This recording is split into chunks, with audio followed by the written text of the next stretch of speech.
తెలంగాణ, ఆంధ్రప్రదేశ్ రాష్ట్రాల్లో బంగాళాఖాతంలో ఏర్పడిన తీవ్ర అల్పపీడనం ప్రభావంతో భారీ వర్షాలు కురుస్తున్నాయి. ఆగస్టు నెల ప్రారంభం నుంచి కురుస్తున్న వర్షాలు తాజాగా అల్పపీడనం తీవ్ర రూపం దాల్చడంతో మరింత ఉధృతమయ్యాయి. ఈ వర్షాలతో కొన్ని జిల్లాల్లో రికార్డు స్థాయిలో వర్షపాతం నమోదైంది. వాగులు, చెరువులు, నదులు పొంగిపొర్లుతుండగా రహదారులు, హైవేలు వరదలతో మునిగి రాకపోకలకు తీవ్రాంతరాయం ఏర్పడింది.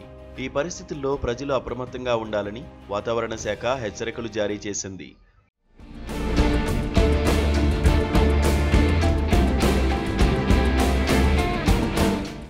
తెలంగాణలో కామారెడ్డి జిల్లా భారీ వర్షాలతో తీవ్రంగా ప్రభావితమైంది.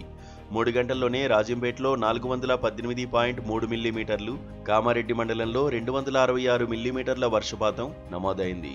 మొత్తంగా 14 గంటల్లో దాదాపు 500 మిల్లీమీటర్ల వర్షం కురవడంతో గ్రామాలు నీట మునిగాయి. దీంతో జాతీయ రహదారి 44 మూసివేయబడగా రైలు రాకపోకలు కూడా నిలిచిపోయాయి. కామారెడ్డిలో 3 చనిపోగా మెదక్లో 12 మంది వరదల్లో చిక్కుకున్నారు. రాష్ట్ర ప్రభుత్వం అప్రమత్తమై ఎన్డీఆర్ఎఫ్, ఎస్డీఆర్ఎఫ్ బృందాలతో రెస్క్యూ ఆపరేషన్లు చేపట్టింది.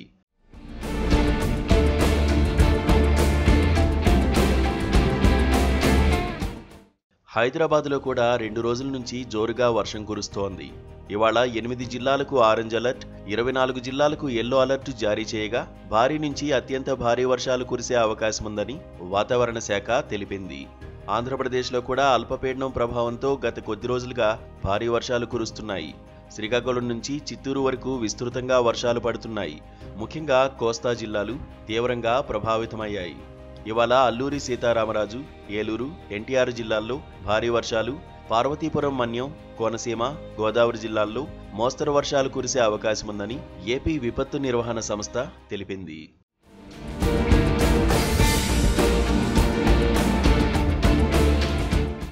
కృష్ణా, గోదావరి, తుంగభద్ర నదీ పరివాహక ప్రాంతాల్లో అప్రమత్తంగా ఉండాలని, వినాయక నిమజ్జన సమయంలో హెచ్చరిక బోర్డులను పాటించాలని అధికారులు సూచించారు. ఈ భారీ వర్షాలతో 2 రాష్ట్రాల్లోనూ జనజీవనం స్తంభించింది.